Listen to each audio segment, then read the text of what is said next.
What's up, everybody, and welcome to BioS3 Raw TV.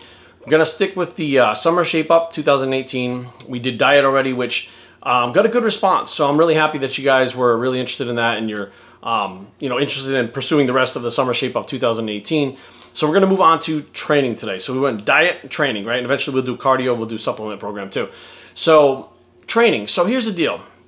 There are probably, I don't know, I'm going to throw out a number. Let's say 10 different ways to train, right? There's not thousands of ways to train, but, well, maybe, if you add the actual athletic training and stuff like that in there, yeah, there's lots of ways to train. But let's talk about physique transformation training and what you would do for a better physique for the summer, okay? Because that's what we're talking about, right? Summer shape up. We're not talking about different athletics and stuff. So there are, high rep ranges, low rep ranges. Now, something that I learned throughout trial and error was that my body responds best to an 8 to 12 rep range, right? It's kind of right in the middle. And about 3 years ago, I did a genetic DNA test, which is still up on the channel if you guys want to look for it. And it basically told me that I was right in between power and endurance, was like right in the middle. So it's kind of like straight down the line as far as hypertrophy kind of training. So I'm not really meant to be a super big guy, a super small guy. I'm like in the middle. I'm like the average medium-sized guy, right? And as far as strength, that's what it is. My strength is around the same thing. It was like you want 8 to 12 reps, 8 to 10 reps, I think this thing said, would be ideal. But I'm not necessarily a power type person, and I'm not necessarily an endurance type person, which those are true. I knew that from playing sports as a kid. So I kind of looked at that and said, okay, well, different rep ranges throughout the years, of course. If you're looking for certain power, 1 to 3 reps. If you're looking for muscle hypertrophy, 10 to 12 reps. 8 to 12 reps, I'd say, go as low as 8, as high as 12. If you're looking for endurance training and specialized training that's a higher rep training, you're looking at like 15 and up. I mean, I've done the 50 rep sets, the 100 rep sets.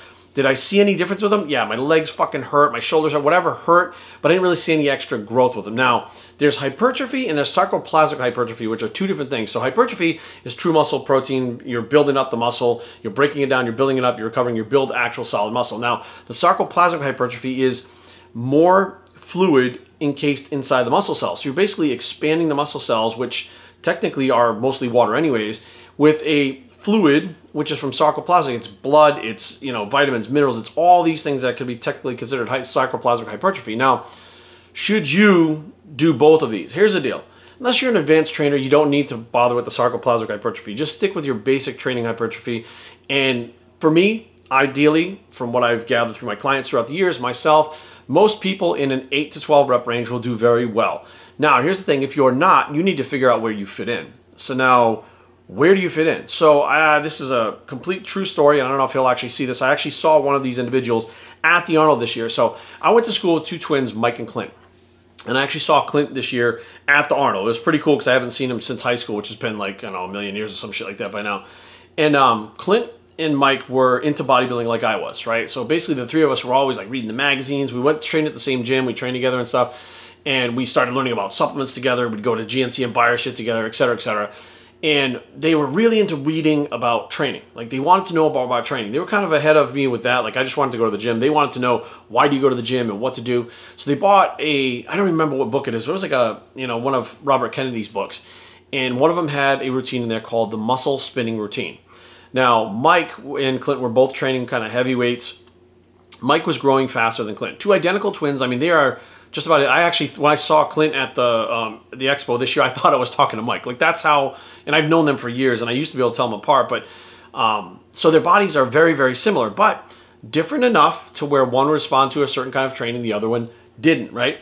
So Clint, not being happy with where he was with his training, found this muscle spinning routine, and what it meant was it was like 10 to 20 reps, I think, for every set, and it was like higher sets. I think it was like 5 sets of like 10 to 15 to 20 or something like that. And he did that routine, and lo and behold, he started catching up to Mike, and both of them were growing from two different routines because one of them responded to a certain way, the other one responded the other way, and they didn't know until they were doing a routine, right? They did the first routine, and Mike was growing, Clint wasn't. So rather than sit around and be like, well, this sucks, and quit or keep banging his head against the wall, he found the other way. He found the next thing to try, and that would happen to work. Now, let's say he tried another routine that was like 1 rep maxes twice a week or whatever, or training like a Bulgarian or whatever the case may be, like, he would still probably not have gotten good results and been still searching for that that muscle spinning routine that it was called for who knows. He just happened to grab it right away. And people like Jay Cutler, Branch Warren, these guys that grew really fast as teenagers, they found the routine that works for them very early on, okay? And most of us not that lucky, okay? Our genetics are not that good, which people like Jay Cutler and Branch Warren, their genetics kind of cover more types of training that they respond to than the average person like you or I. So we have to be a lot more specific. So it's harder for us to find what works for us than those guys did. I remember Jay, when he was younger, gave me his routine.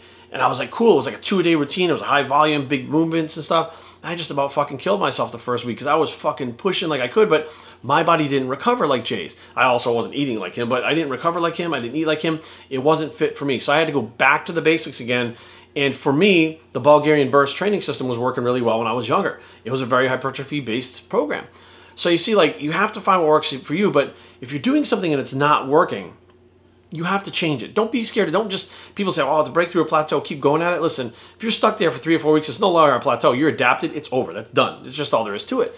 So you have to figure out, why did you plateau? Is this not right for me, etc. So here's my take on where you should begin. So minimum a week, I think 3 times a week you should train with weights, okay? I think you could get away with twice a week or even once a week. Yes, you're probably like, Jerry, you're fucking nuts. Once a week working out, if you can take your workout so far like Mike Mentzer and Dorian Yates and those guys. They, even Dorian Yates did more than one, but Mike Mentzer got it down, I believe, to once every like 14 days. But he took things so far that it took that long for his body to recover. Now, if you're fucking insane like that and you can do it, knock yourself out and do it. But if not, 3 days a week. That's where you live at minimum, right? And you do your 3-day-a-week routine. I personally, my personal opinion, what I like and what I like to use with a lot of my clients is the 4-day. Okay, 4 days. So you're on 2 on, 1 off, 2 on, 2 off. That's the 7 days, right? So 2 days you're on pushing it really hard, you get a day's rest. You come back, you start cranking for 2 more days. So that's 4 days out of 5 you've already been training. Your central nervous system takes a hit. You're off for the weekends. You're back and running on Monday. That's works really well for me. Now, I also have clients that may do a 6-day routine. And usually 5 days, it's not so much. A 6-day routine that they really like because they like to do 3 on, 1 off, 3 on, 1 off, and rotate it like that. Again, the volume is going to have to be changed. The repetition is going to have to be changed. You know, if you go from a 3-a-day to a 3-a-week to a 4-week to a 6-a-week, everything has to change. You know what I mean? Like it's not going to stay the same. You don't just keep adding things to it. You need to figure out how to change the volume and intensity as you add those days, or, you know, because some people just love to train so much, they like to train all the time, they can really back off on the volume and intensity and be able to train 7 days a week. However, if you're training balls to the wall all out, there's no way you're going 7 days a week. You're not going 6 days a week. You're probably not even going to go 5 days a week. Even if you do a whole arm day, a whole day as an arm day, you're still not going to be getting the gains that you possibly could if you're training that hard and you cut it down to have enough rest periods. Now, there's also a routine that I have done in the past, and many bodybuilders have done this, and I believe Phil Heath trains like this leading up to the Olympia, is a twice-a-day routine where you're training with weights twice a day. Now, for most people, this is just not practical. You're not going to go train for an hour in the morning, or an hour and a half in the morning, an hour and a half at night. It's just not practical as far as your body recovering. Like when I did that routine when I was younger, that was the one that Jay gave me, and it beat the shit out of me. And I was, you know, sleeping like 10, 12 hours a day because I was a nut like that. When I was younger, I just did that. I was eating plenty of calories, but my body just couldn't recover even on steroids. It just wasn't happening. So there are those people that are going to be able to get away with that. Because right now, somebody watching this is going to be like, well, Jerry, you only work out 3 days a week. I don't work out 3, I work out 4, but you only work out 3 days a week. Well, I do 6 days a week and I get great results. Well, good for you. That's your body. Like, I understand that. But for me, for other people watching this, that may not work. So we can't do that. So hopefully this will help you guys out a little bit and learn where to start. Like, you know, I would say if you're not training right now, start out with 3 days a week. If you're training and you're anywhere from, you know, intermediate to advanced, 4 days a week is great.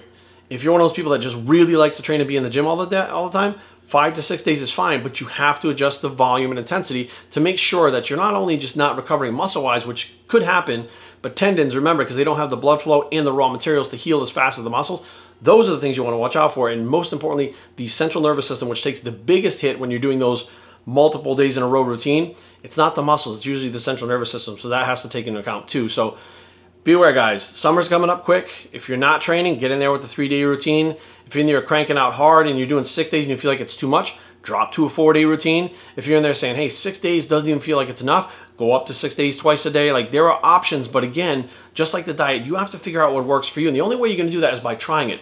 If you sit around and say, well, that's not going to work, this is bullshit, that's bullshit, and you've never tried it, you literally could be missing out on the best gains of your entire life. BioStrengthTraining@gmail.com. Leave comments down below, but don't fight. www.biostrength.com is the blog. It's the Do It Up Bicep, and we are out.